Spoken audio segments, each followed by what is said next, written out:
Good morning student. B Ed second year के लिए रसायन विज्ञान का शिक्षण शास्त्र की ऑनलाइन क्लास में आपका स्वागत है। टीचिंग सब्जेक्ट है रसायन विज्ञान, जिसमें हमने हमारा फर्स्ट यूनिट चल रहा था सेकेंड ईयर के सिलेबस के अनुसार पाठ्यक्रम और पाठ्यवस्तुएं, जिसमें हमने पाठ्यक्रम के परिभाषाओं का अध्ययन किया, उसकी शिक्षण विधियों का अध्ययन किया, उसके सिद्धांतों का अध्ययन किया एवं अंतिम कक्षा में हमें पाठ्यक्रम के वर्गीकरण का अध्ययन किया। किस तरह अलग अलग समय में, अलग अलग सदियों में पाठ्यक्रम को किस तरह व्यवस्थित किया जाता था, कैसे पढ़ाया जाता था, किन किन उद्देश्यों की प्राप्ति की जाती थी, जिसमें हमने नैमित्तिक, अंतःक्रियाएँ, व्यक्तिवादी और प्रगतिशील पाठ्यक्रमों के बारे में पिछली कक्षा में अध्ययन किया। आज हमारा नया टॉपिक है रसायन विज्ञान के पाठ्यक्रम के सोपान। सोपान मतलब स्टेप। किन किन स्टेप को ध्यान में रखकर हम पाठ्यक्रम का निर्माण करेंगे। सोपान को पतली कह सकते हैं, ठीक है। तो सर्वप्रथम साइंटिस्ट आए डी.के. व्हीलर। डी.के. व्हीलर ने ये थ्योरी दी कि 5 से 6 स्टेप होते हैं पाठ्यक्रम निर्माण के। इन स्टेपों को आप क्रम वाइज अंतर संबंध कर पढ़ सकते हैं। तो प्रथम स्टेप क्या रहेगा? शैक्षिक उद्देश्यों का निर्धारण एवं स्थिति विश्लेषण। पहले उद्देश्य डिसाइड हो गए, फिर उसका विश्लेषण होगा कि बालक में व्यवहार में परिवर्तन हुआ उन उद्देश्य को लेकर या नहीं हुआ। दूसरा रहेगा कि जो उद्देश्य डिसाइड कर रहे हैं या जो उद्देश्य हमें प्राप्त हो रहे हैं, उनका अनुभवों के आधार पर चयन किया जाए। अपने स्वयं के अनुभव, शिक्षक के अनुभव और बालक के अनुभव द्वारा उद्देश्य लक्ष्यों का चयन किया जाएगा। थर्ड है अंतर्वस्तुओं का चयन किया जाएगा। कंटेंट का चयन किया जाएगा। कौन कौन सा कंटेंट हमें अध्ययन करवाना है, कौन कौन सा कंटेंट पाठ्यक्रम में डालना है, ठीक है।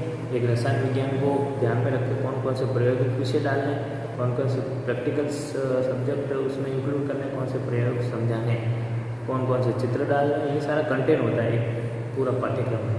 तो वो कैसे सीखेगा बच्चे के मानसिक और शारीरिक विकास के अनुसार। अगला आता है अधिगम अनुभव और अंतर्वस्तु का संगठन, ठीक है। संगठन तैयार करना हमारे अनुभव और उसकी जो हमने कंटेंट डिसाइड किया उन दोनों में सहसंबंध होना चाहिए। टीचिंग लर्निंग प्रोसेस बहुत अच्छे ढंग से होना चाहिए। टीचिंग लर्निंग प्रोसेस को ध्यान में रखा होना चाहिए, ठीक है। अंतिम है मूल्यांकन। अंतिम लक्ष्य होता है ये सारी क्रिया होने के बाद मूल्यांकन प्रोसेस जरूर डालनी पड़ती है पाठ्यक्रम में, क्योंकि बिना मूल्यांकन अधिगम शिक्षण प्रक्रिया व्यर्थ है। टीचिंग लर्निंग प्रोसेस बिल्कुल ही व्यर्थ हो जाती है अगर उस चीज़ का मूल्यांकन ना हो, ठीक है। तो ये प्रमुख सोपान दिए गए 5 सोपान व्हीलर द्वारा। फिर व्हीलर ने उनको समझाया है कि पाठ्यक्रम में 5 सोपान है। इसका मतलब ये नहीं है कि ये पहला पद हो गया, फिर दूसरा पद हो गया, फिर तीसरा पद हो गया, फिर चौथा।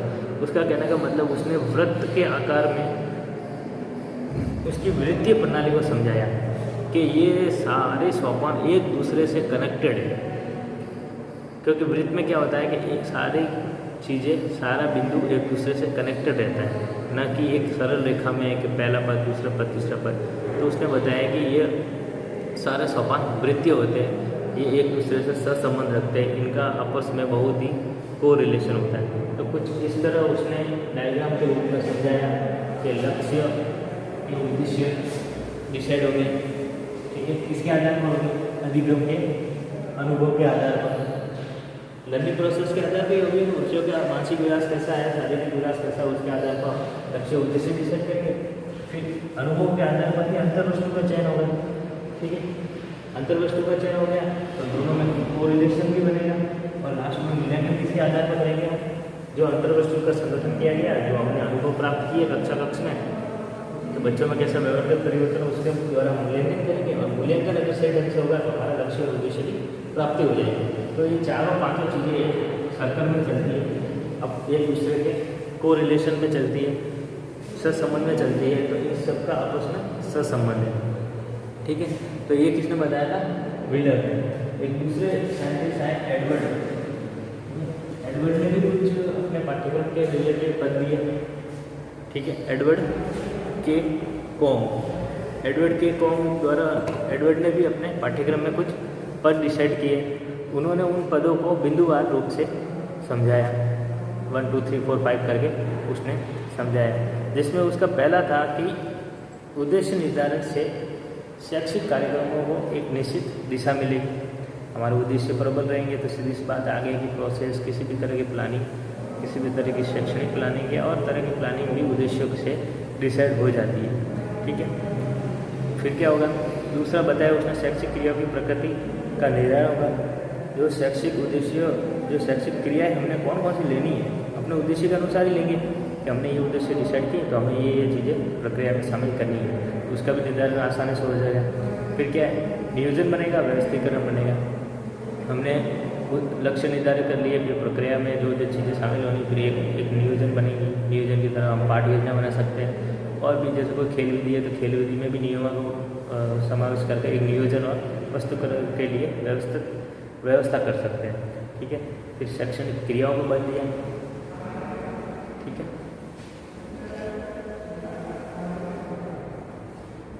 ठीक है, ये सारे एडवर्ड ने किस लिए दिए थे, उद्देश्यों की निर्धारण की आवश्यकता क्यों पड़ती है कि उद्देश्य ही निर्धारित करने के लिए पाठ्यक्रम में बिना उद्देश्य के कौन कौन से काम रुक सकते हैं, कौन कौन सी व्यवस्था नहीं हो सकती, इनके बारे में उसने बताया था। ठीक है, तो उद्देश्य डिसाइड हो गए तो सीधी सी बात है शैक्षणिक क्रियाओं पर बल मिलेगा। फिर उद्देश्य अगर सही ढंग से हो गए तो कार्यक्रम भी क्रमबद्ध रहेगा, नियमित रहेगा। फिर उसमें विभेदीकरण का अभाव रहेगा, मतलब अगर उद्देश्य और लक्ष्य सही डिसाइड है तो कोई भी काम करने में हमें किसी तरह का विभेद, किसी तरह का अवरोध प्राप्त नहीं होता है। ठीक है, फिर उसका विकास और उपलब्धि, हमें उद्देश्य की उपलब्धि कैसे हो रही है उसका मापन भी उचित ढंग से हो सकता है, क्योंकि उद्देश्य और लक्ष्य अगर शैक्षणिक स्तर पर अच्छे हो और हम पहले से डिसाइड करके चले कि नहीं हमें बच्चों में ये व्यवहार परिवर्तन देखना चाहता हूँ मैं, वो ऐसा व्यवहार परिवर्तन शो करेगा या नहीं करेगा, तो हमें सब पता है कि हमारा नियोजन भी आसानी से हो जाएगा। ठीक है, निर्देश, उचित निर्देश प्राप्त हो सकते हैं। फिर संतुलन, विद्यालय स्तर पर शैक्षणिक कार्यक्रम में आपसी संतुलन भी क्या ऑटोमेटिक बन जाएगा। फिर मूल्यांकन की प्रोसेस भी अच्छी सुविधाजनक रहेगी। लक्ष्य और उद्देश्य सही ढंग से निर्धारित है तो सीधी सी बात है मूल्यांकन करने में भी आसानी रहती है कि हमें प्राप्त हुए या नहीं हुए। अंतर्वस्तु का चयन भी आसानी से हो सकता है। ठीक है, कौन कौन सी चीज़ें हमें शामिल करनी है। फिर स्पष्टता, पाठ्यक्रम का स्पष्टता और सार्थकता शुरू हो जाती है। आज पाठ्यक्रम बहुत ही अच्छा है और बहुत ही फायदेमंद है बच्चों के लिए, उद्देश्य एकदम प्रबल डिसाइड है तो ये सार्थकता सिद्ध होगी ना, सत्यता सिद्ध होगी।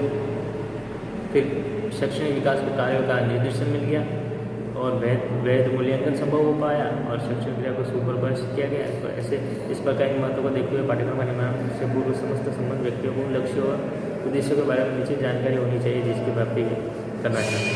तो बस यही है कि उद्देश्य डिसाइड हो गए तो हमें पाठ्यचर्या भी आसानी से डिसाइड हो जाती है, नियमितता आ जाती है, सहसंबंध बन जाता है, हमारा करिकुलम बेस्ट हो जाता है, फिर अधिगम लर्निंग प्रोसेस सही हो जाती है और अंतर्वस्तु चयन करने में आसानी हो जाती है, निर्देशन आसानी से मिल जाता है। तो कई चीज़ें उद्देश्यों और लक्ष्यों का निर्धारण करने से ऑटोमेटिकली ये पांचों चीज़ें हमारे हाथ में आ जाती हैं।